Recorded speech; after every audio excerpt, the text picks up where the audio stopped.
Saludos a todos, esta es la presentación del grupo número 4, el cual va a hablar del tema de la educación contemporánea.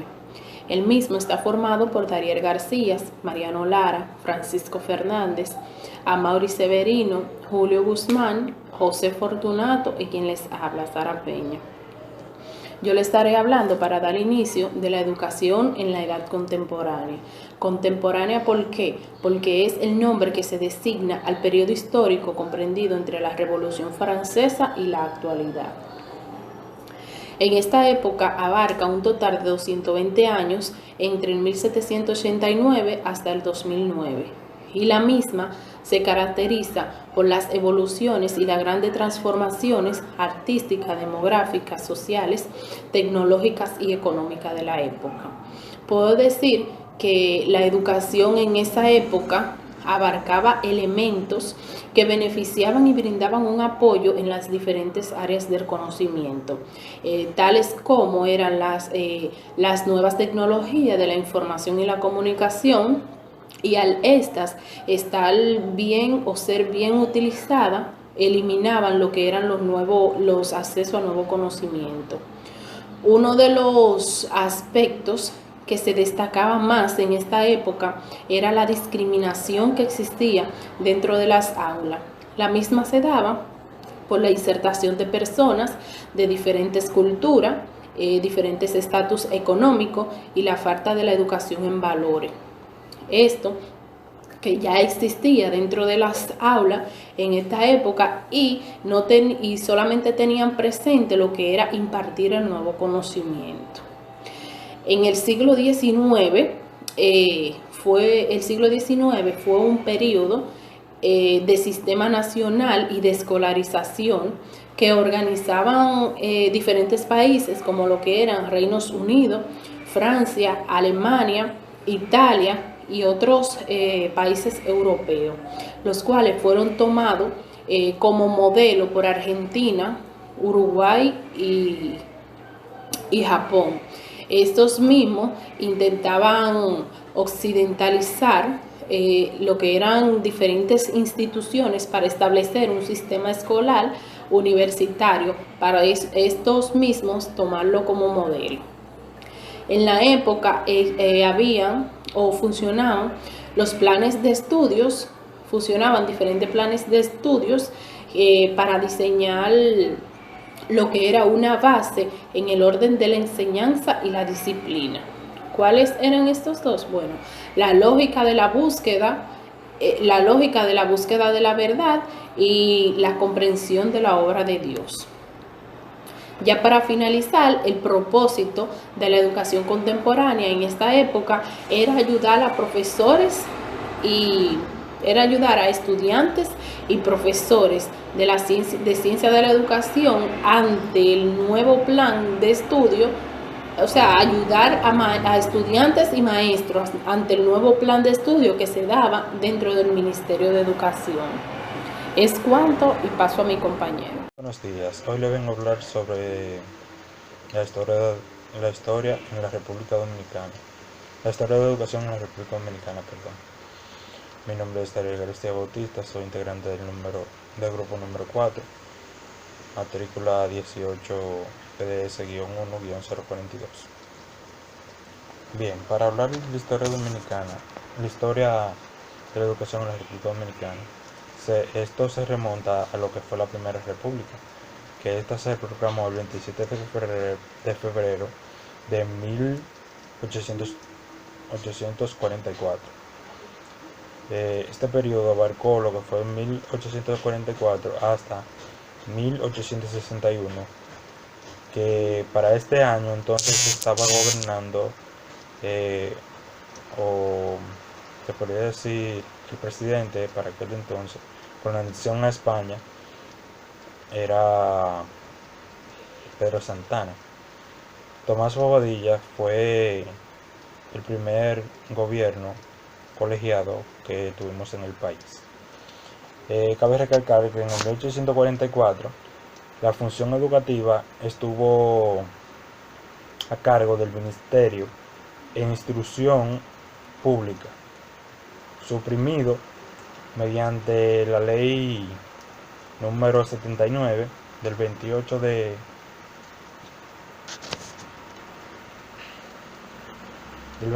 enero, de 1931. Luego, con la ley número 89 del 21 de febrero del mismo año, o sea, de 1931, se asignaron las atribuciones relacionadas con la instrucción pública y bellas artes a la Superintendencia General de Enseñanza.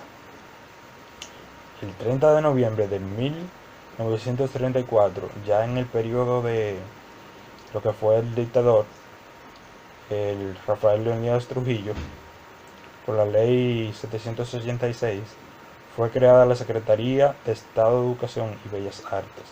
De esta manera, el término instrucción dio paso a un término más abarcador, como es el de la educación.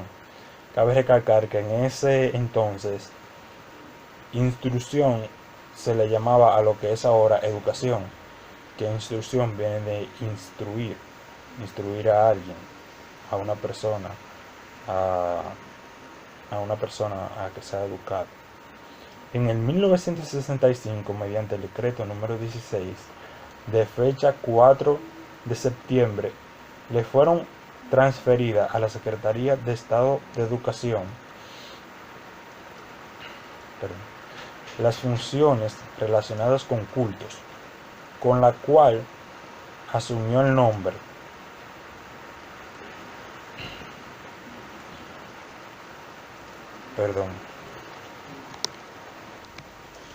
como les decía, con la cual asumió el nombre de Secretaría de Estado de Relaciones de Educación, Bellas Artes y Cultura. Desde el año 1951, todavía en el periodo de gobierno de Trujillo, o el dictador, hasta mediados del 1997, ya en otro periodo de gobierno, esta secretaría estuvo regida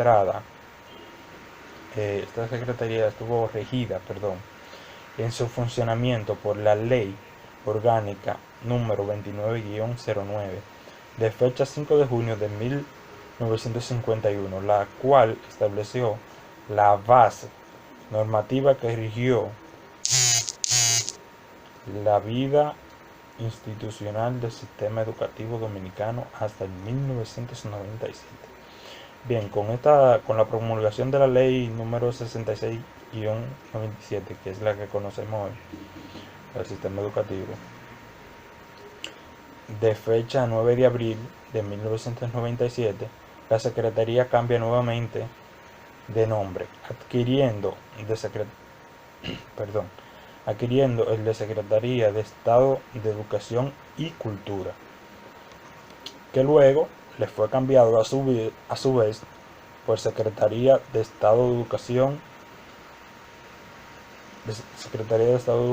con la aprobación y promulgación de la Ley 4100-00 de fecha 28 de junio del año 2000, hace 21 años atrás, más o menos 21 años atrás, que crea la Secretaría del Estado de Cultura. A la vez, transfiere la función cultural a esa cartera. El reglamento orgánico de fecha 11 de agosto del 2000 es el operativista. La Ley de Educación 6697, operativista significa como operar.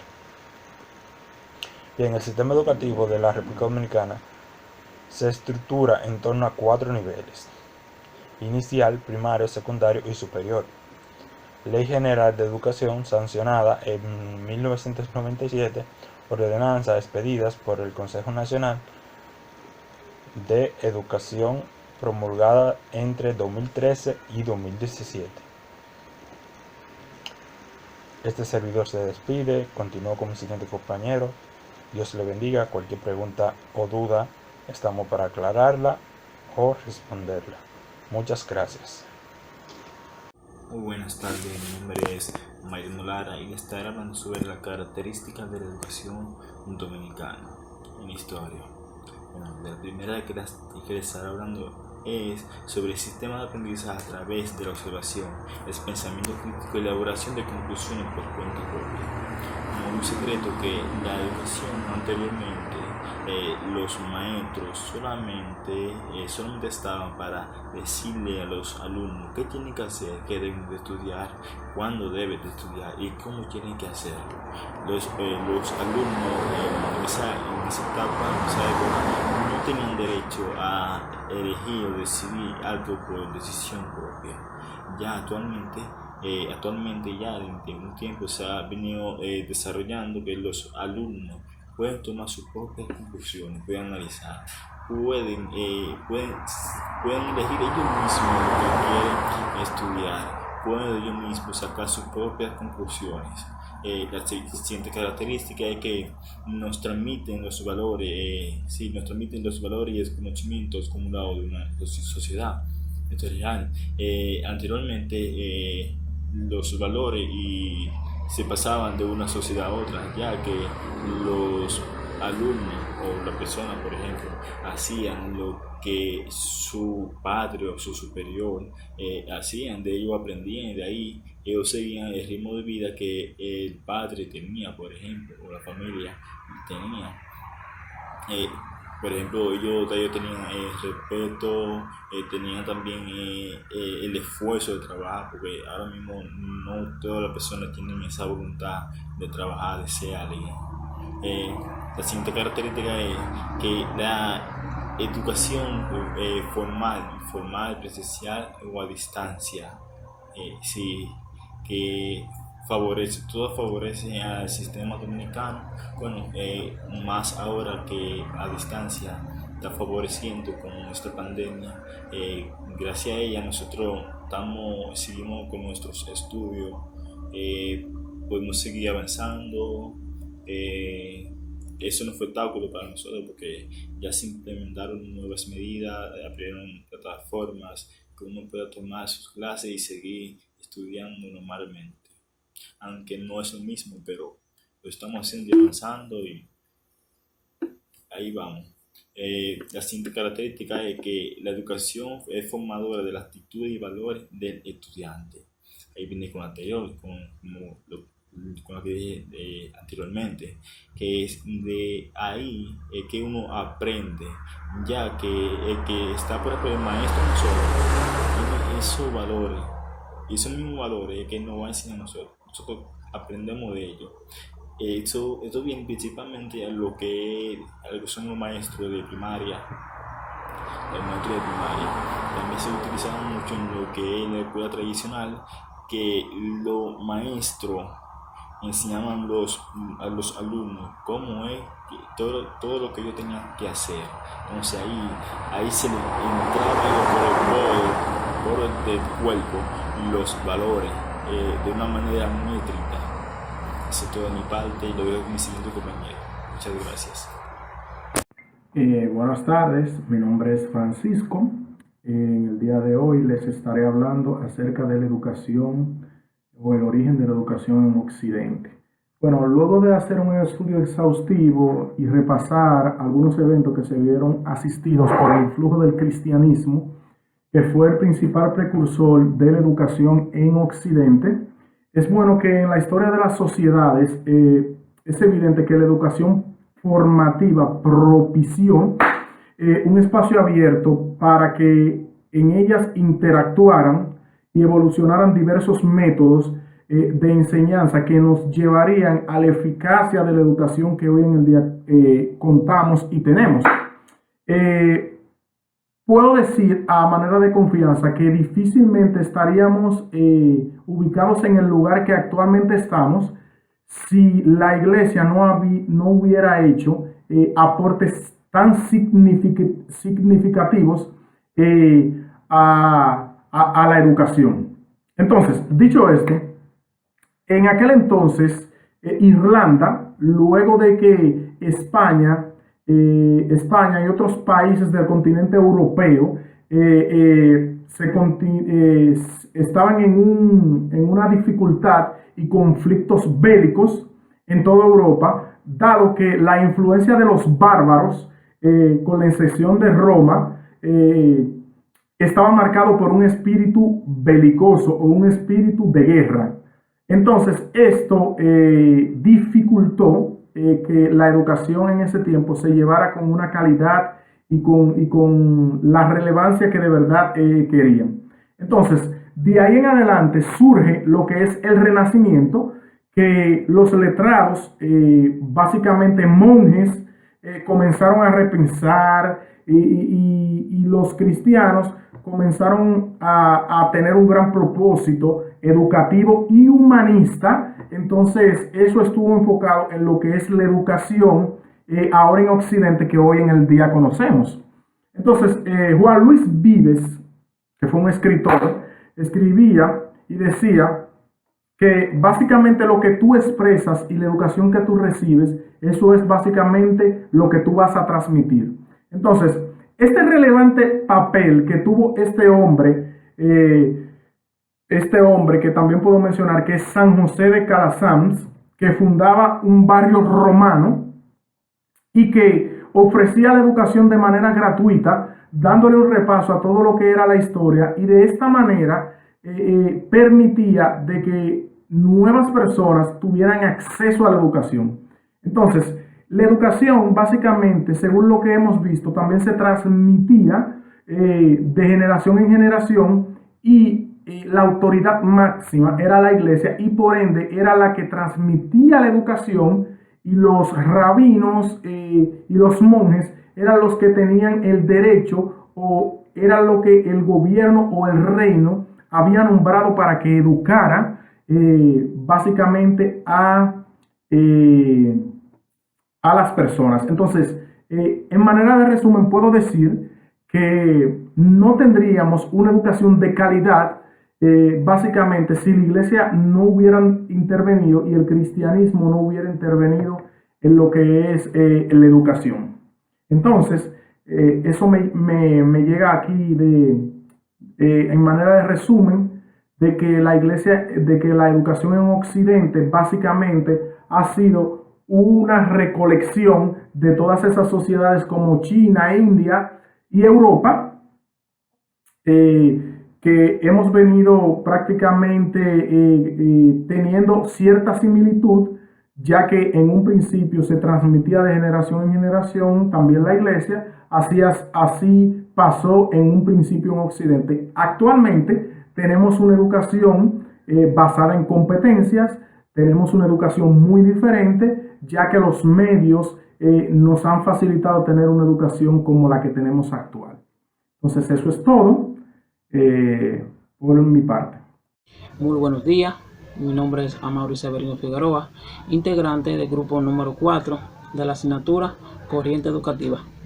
Y mi tema a explicar son las grandes orientaciones de la pedagogía espontánea. Pero primero hablaré un poco acerca de lo que es la pedagogía espontánea. Tenemos que esta constituye un conjunto de movimientos dirigidos a perfeccionar y a dar vida a la educación existente.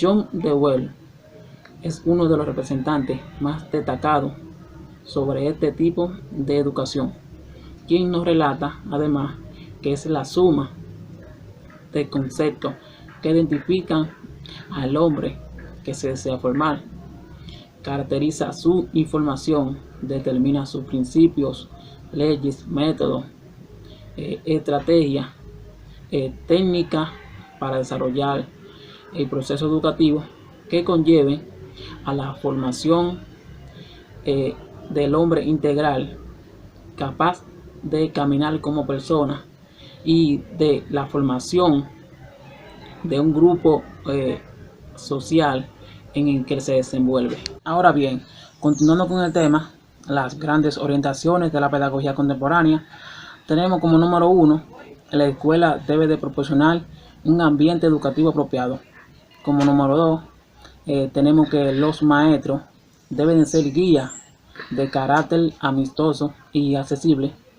Número 3, en la educación inicial del niño, el juguete es un proceso esencial. Número 4, tenemos que el verdadero desarrollo proviene de las actividades contemporáneas.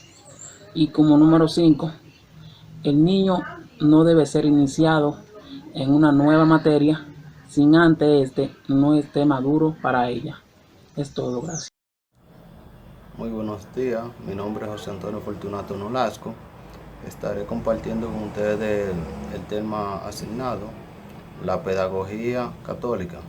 Bien, la pedagogía católica se conoce como una disciplina que se viene inculcando desde la colonización, donde los católicos, cuando conquistaban dichas ciudades, le inculcaban lo que eran los conocimientos de su religión. Bien, estos decían que los aborígenes no tenían una cultura, por lo cual le practicaban lo que ellos entendían que era necesario que estos conocieran, que era la fe. Bien, en la colonia española, se entiende que la educación jugó un papel fundamental, ya que estas eran aquellas que denominaban las actividades realizadas para la enseñanza-aprendizaje. Se puede decir que se implementaban tres disciplinas que eran fundamentales en aquella época, que eran los jesuitas, los dominicos y los franciscanos. Estos tres jugaban un papel fundamental, pero los más destacados fueron los jesuitas y los dominicos. Los jesuitas, estos se basaban en el conocimiento y en el aprendizaje moral, ya que decían que el aprendizaje y los valores eran de dicha importancia para el ser humano, y la fe jugaba un papel fundamental, ya que estos querían integrar nuevos docentes o nuevos católicos creyentes en su religión. Los dominicos, estos se centraron más en la filosofía y la tecnología, ya que jugaban un papel fundamental. Estos se basaban más en lo que eran los estatus económicos y el Estado También se dice que la pedagogía jugó un papel de dicha importancia, ya que los dominicos se encargaban de la práctica de los aborígenes. También los jesuitas le inculcaban nueva cultura o nueva creencia a los aborígenes, ya que estos no dependían de una cultura desde su punto de vista. También los jesuitas se implementaban nuevas actividades para la enseñanza-aprendizaje, ya que estos eran los encargados del planteamiento de la educación de los aborígenes, entre otros. Bien, otro punto importante es que la educación desde ese entonces aún sigue resurgiendo, lo que es la pedagogía católica, ya que si podemos ver aún quedan conventos de dichas instituciones que se rigen por lo que son esta pedagogía católica. Hasta aquí mi parte, espero que el contenido les haya gustado. Toda crítica constructiva o aporte es bien recibido. Gracias por su tiempo.